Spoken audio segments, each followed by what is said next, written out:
Yo, what's up? It's me, Tim Keys, and I want to start off by saying that if nobody has done so already, I want to dub 2025 as the year of the crash out officially. Just between everything we're seeing economically, socially, politically, all the things that's happening in the world around us,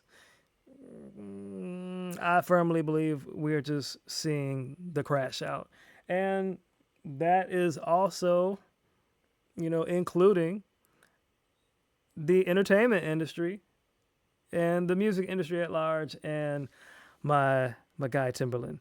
And so I just kind of want to get into it. So I was on Facebook this morning and I saw a post from somebody in the NPC forum talking about, Timberland and his response to critics and the AI stuff, and he's got a new artist from the AI that he's doing, and yeah, all this stuff. And so I kind of like, let's just backtrack and kind of talk about it, and I kind of want to parse things out.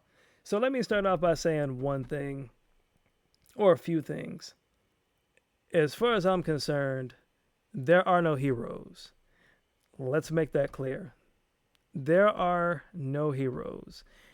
Your favorite celebrity, your favorite producer, your favorite politician, businessman, whoever, movie actor, actress, whatever you want to call them, that is, I don't know. It's like, be inspired by people, but understand that because people are human, they can do some not so great stuff. And if you can balance out the work that they put in and the contributions that they made in whatever field that they've been involved in, and balance it out with, their differing levels of opinion slash craziness, I think most of us would be better served and be okay. And that's not to say that at some points, people do stuff that if you find so disagreeable or so reprehensive that at some point you just say, hey man, like I can't rock with that person no more. Like that's something that you have to decide and, you know, do. But I also don't think like, because we see said person doing some things that we don't agree with or that we deem as weird, that it should take away from their contributions to music as a whole. Like, I would dare to still say that most of us now, if Timberland had a, if Timberland gave us an opportunity to work with him, most of us would say yeah, without a shadow of a doubt. You could be like, I disagree with this AI stuff or whatever, but I'm willing to bet money that most folks, if they that are saying, oh, he can't do this and he don't produce and blah blah, like, I bet you if he pulled up on you and was like, yo, I'm gonna give you an opportunity to come work with me, you would drop what you was doing and sign to Timberland, or not sign to Timberland. Yeah, you would drop what you was doing. Some of y'all would sign to Timberland and be trying to work for the man. So, like, let's balance that out. And again, his his prior work, his ability to sample and produce and make great music, like, we can't sit up here and say that he didn't do uh, Genuine the Bachelor, Genuine 100%, Aaliyah, uh, One in a Million, that album, the work he did with Missy in partnership with her. Um, Sheesh, the list goes on. Jay Z, he worked with a lot of artists and developed a sound with those artists. Nelly Furtado, um, and yeah, some people may say like, well, some of the stuff he did with Danger Hands, or Danger Hands did such and such and such and such. It's like, well, go check out the interviews from Danger Hands, or some of those people themselves, and then go back and read the credits, um, because some of those artists or some of those other producers, like a Danger Hands, would tell you like, hey, I did this part, but Timberland did this part. And you got to understand, executive producing means like the person who is calling the shots overall to make the bigger picture happen and take place. Ultimately, that's what the producer is. This is why you can have a person like Puffy, No disrespect. You can have a person like him who is responsible for putting out this great music and didn't necessarily touch any instrument, but made decisions about what went where, how, said artist sang what, how the hook was sung, and all of that good stuff. Um, Being a producer does not mean you have to touch anything, but don't get it twisted. I bet most of us could not work an ASR 10 and do it effectively. That being said, I want to get back into it. So apparently, Timberland has been talking about this AI stuff for a hot minute, and I've seen some videos back in like the fall towards the end of last year where he was really, really getting inundated with like Suno and was really impressed by the the platform. And Suno is very controversial in that like it's being sued by other labels for basically scrubbing and accessing all of that music and using it as a source to like generate new music. So anytime you use something like a Suno specifically, and I think Udio is the other one, when you use those products in particular, the reason they are able to generate the music that they generate is because it's able to reference thousands, if not millions, of songs from like the catalog of Universal, Warner, Sony, and so forth, which is why there's a lawsuit going on against Sony, not against Sony. That's why they have a lawsuit going on against Suno because Universal and some of these bigger labels are trying to sue or are suing Suno, and I think maybe Udio too, because of copyright infringement, basically, when it boils down. Now, again, as I said earlier, make no mistake about it, there are no heroes per se. You better off looking towards your teacher, your pastor, your doctor, your friend as like somebody that you can glean some sort of information to, because like the music industry at large is not necessarily suing Suno because it is fighting for the artist. They are suing Suno because they are trying to protect their own assets and dollars. So don't get that twisted. They are protecting their own interest with this music that has been scrubbed involuntarily. Um, and they want their, if you're going to use a product and make, you're going to build a product and use all our stuff without our permission, we need some sort of compensation for it.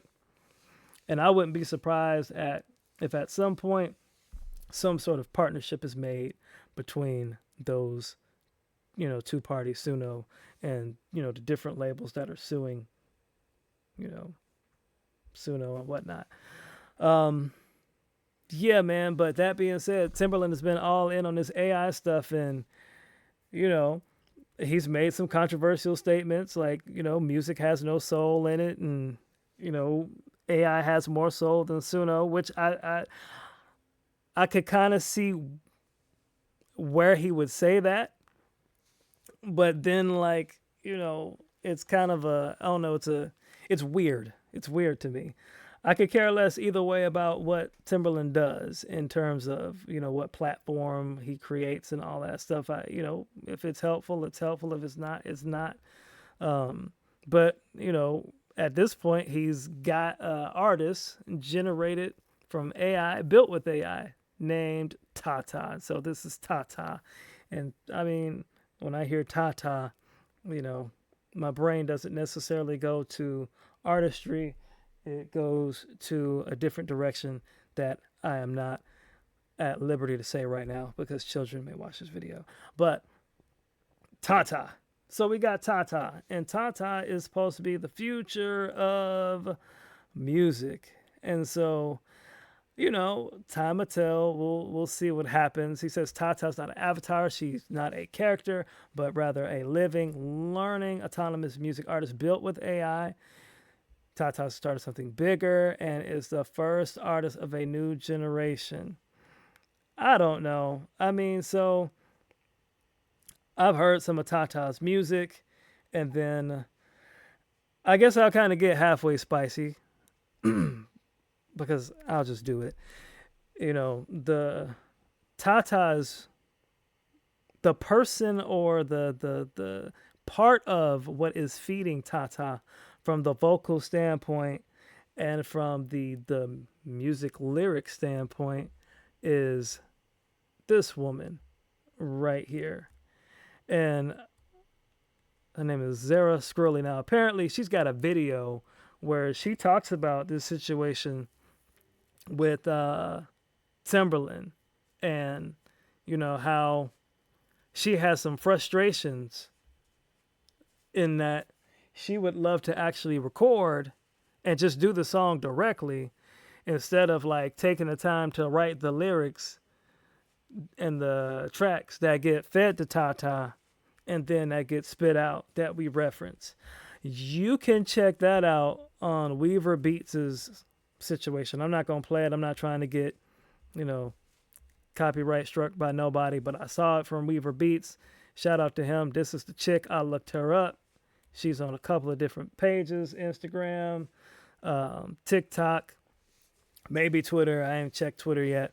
But if you check out Weaver Beats' video, because everybody's talking about this situation, you will hear her frustrations in the situation, which I kind of want to piggyback and backpedal.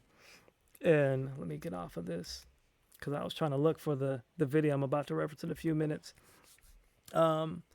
There's a part of me that says, like, wait a minute. If you are frustrated about the situation, and I kind of get that. If you want to make your own music, why don't you go ahead and make it? Unless, behind closed doors, you don't know what type of deals are being made, by people. Folks are saying like, all right, I'll give you this opportunity to come work with me and, and do whatever said endeavor it is that you're trying to do and make some money. Unfortunately, as I was saying earlier, a lot of us, if we saw Timbaland, would love to work with Timbaland, regardless of how, what we think about the situation. Because like I said, if most of us saw Timbaland and was like, and, he was going to give us an opportunity, most of us would jump on it and ask questions later. And unfortunately, sometimes we jump on those opportunities and we overlook or forego the potential downsides because we are so inundated with the opportunity that's in front of us or the vision or the dream that we want for ourselves that may or may not happen. But because like we got this person right in front of us and that's gonna, potentially promise us some things, or we just get the luxury of being in the room with said person that we're willing to like endure stuff, forego stuff, overlook stuff because, this is an opportunity that I might not get. And that's unfortunate. And then, if she signed any contracts that's like, hey, no compete stuff, or, you can work on your stuff, but, you got to give me so many songs or whatever, that's kind of problematic. But, it is what it is because that's what you signed up to do. And, or, if you're frustrated about it, no disrespect to getting online and talking about it, but you probably should go have a direct conversation with said individual and say, hey, man, look, instead of me giving you my lyrics to do A, B, and C, why don't we do something?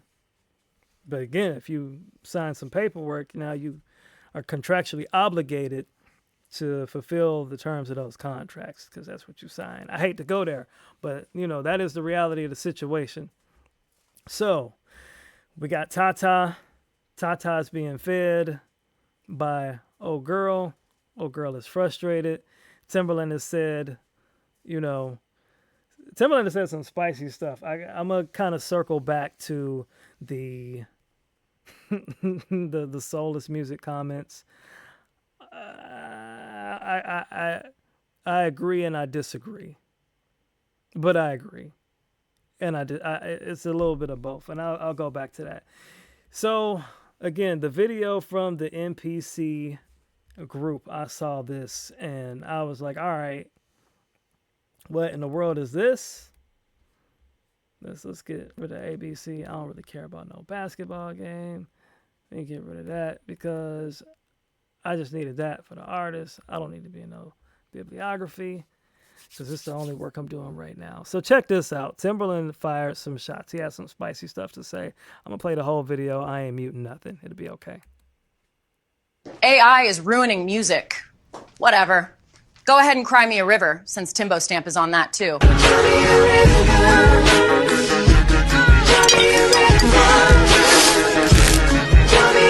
Y'all crying about AI taking your spot, but your songs barely mix. Why would we train it on that? Yikes. Yikes. So my man is not really pulling any punches right now.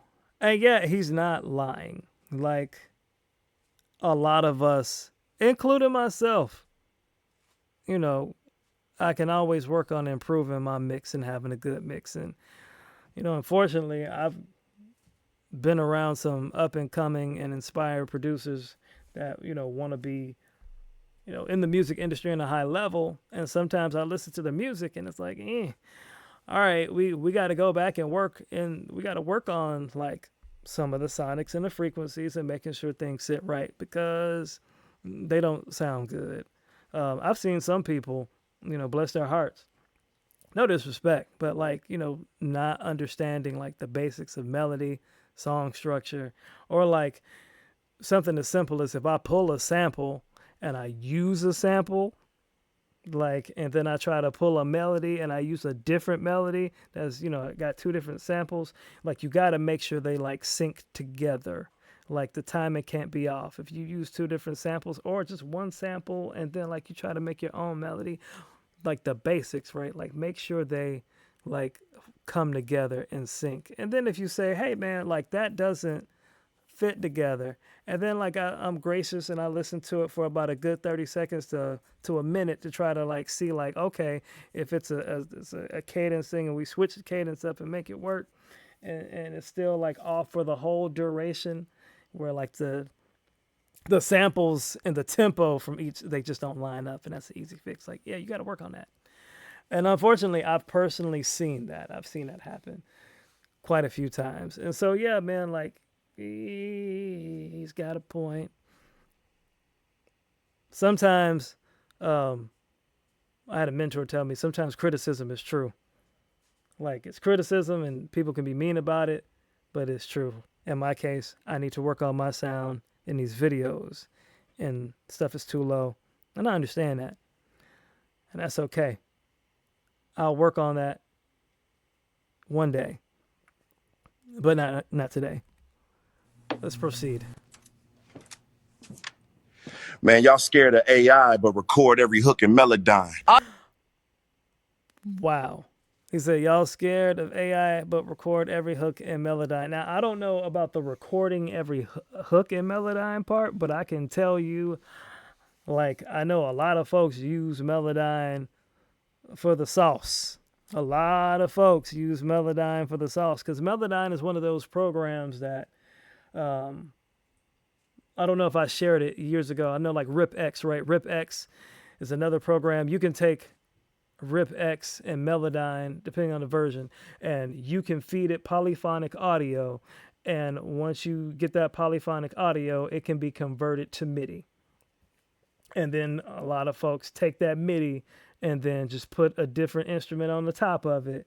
And they may do a little key change, maybe. And then like they use that and build off their own song. I have seen it.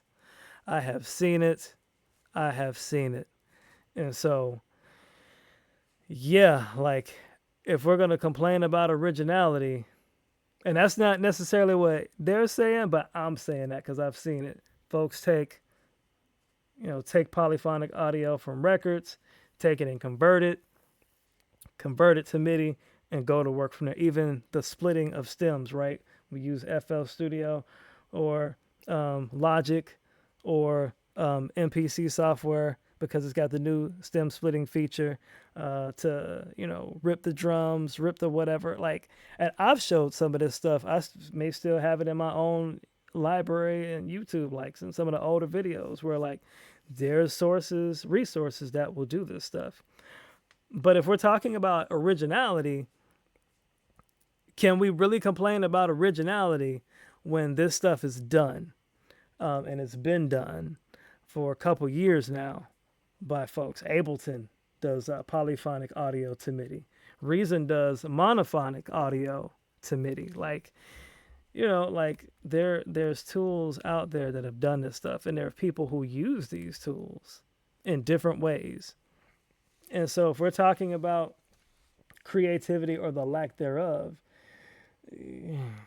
I mean, how far you want to take it? Let's keep going. Auto tune is AI, baby. Y'all just didn't complain till it started writing better hooks than you. That's not true. I'm sorry, that's not true at all. Autotune doesn't write better hooks. Autotune is not AI.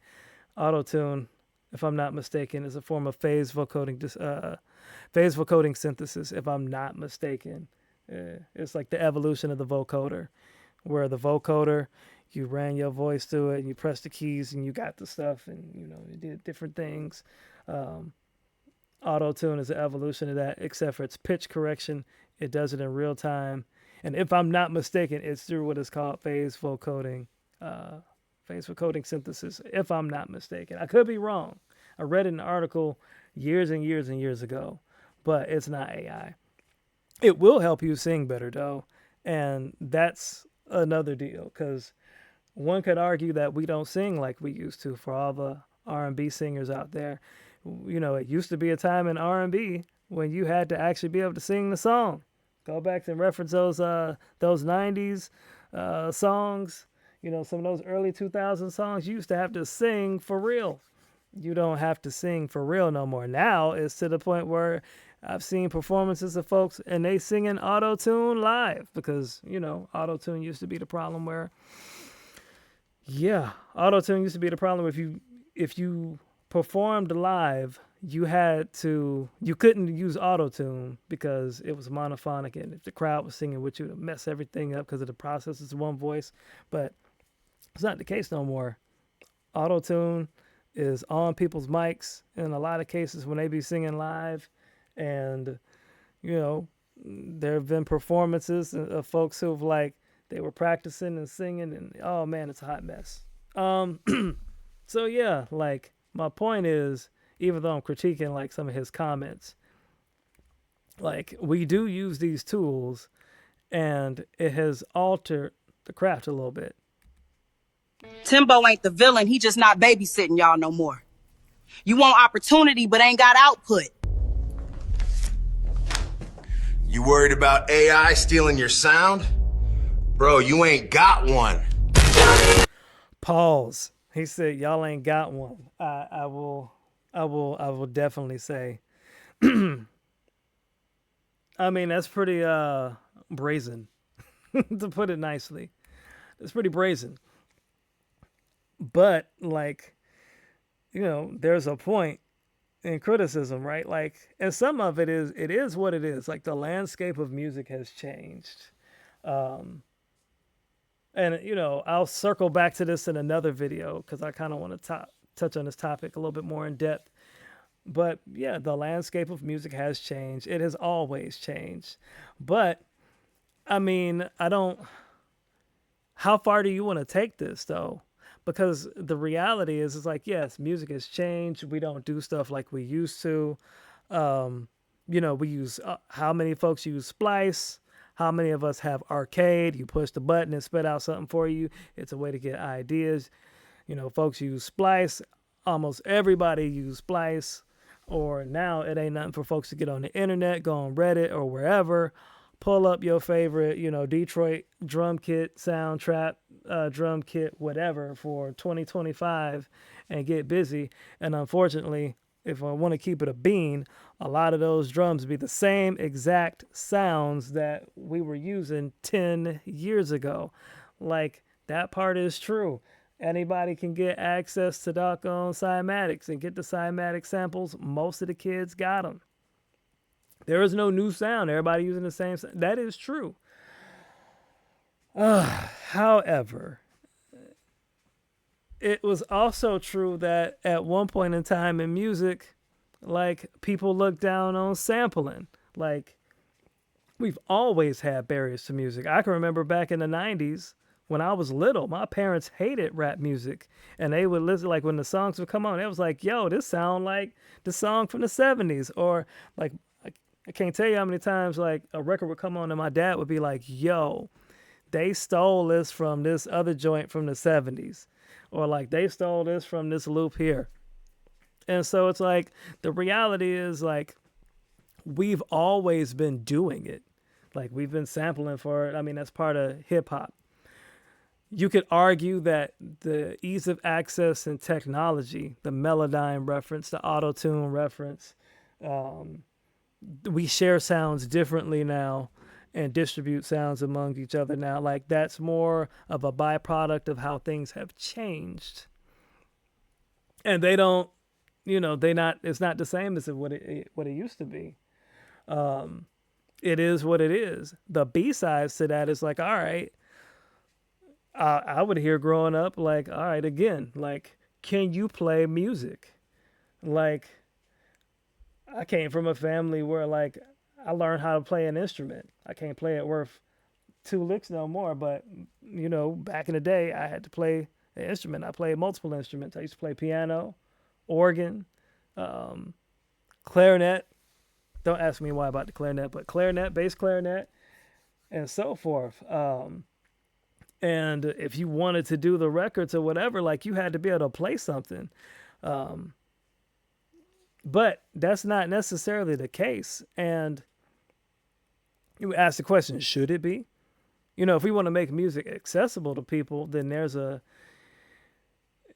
shift that has to take place. And that shift has already been taking place.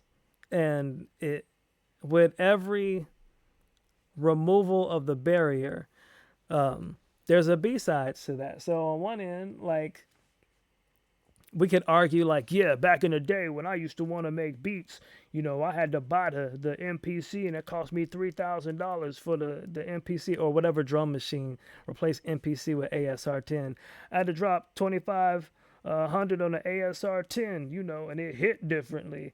And then I had to, get me a Korg Triton and spend like $2,000 to $3,000 just to get the sounds. And like, yeah, we used to have to do that. We don't have to do that anymore.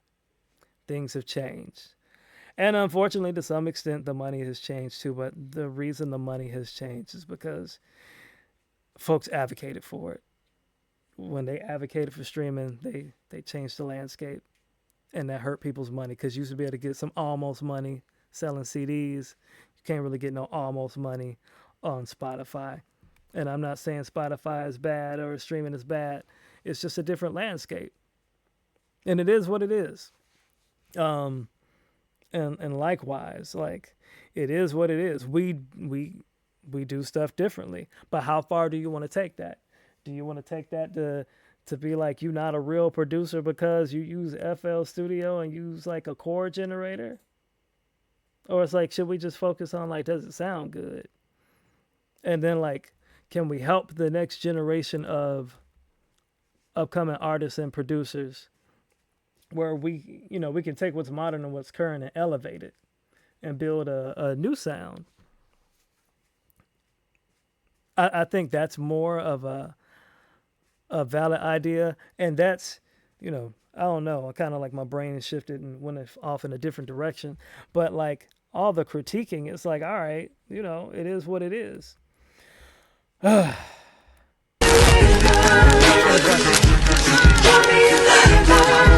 Yo, the turtle is wild. Who am I kidding? I ain't had no bars to begin with. Ouch. I mean, yeah, he just kind of went in. All right, that's cool.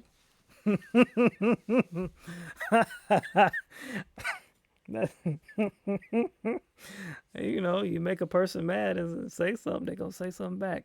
It is what it is. And, I'm unbothered. I see both sides. I don't think AI is for us on our end, if you're on the user end, I don't think AI is the move. Just because of how AI gets its music. And then from a legal standpoint, you don't own AI the same way as you own your own beat.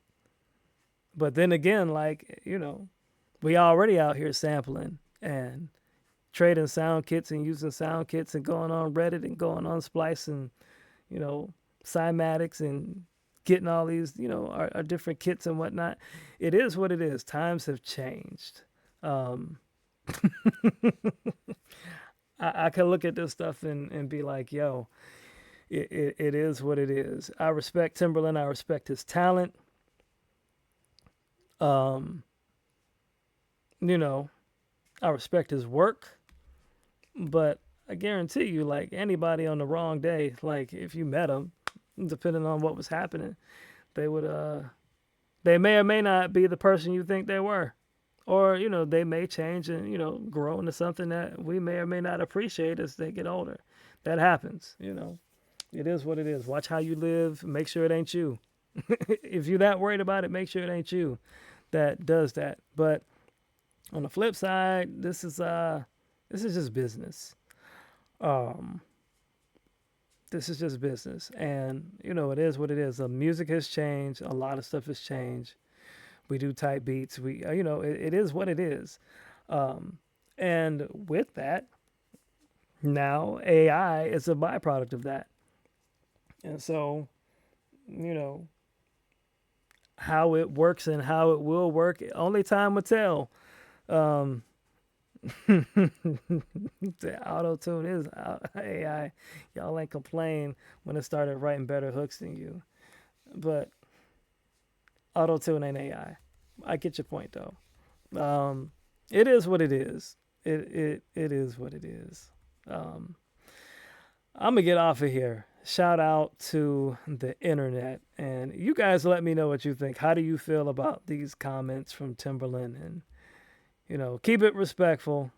Yeah, I need to improve my audio one day, but it's not today. I'm gonna get off of here. Y'all take it easy. Y'all be safe. I'm Tim Keys. I'm out. I'm finna go back and do some homework in my real life. Peace.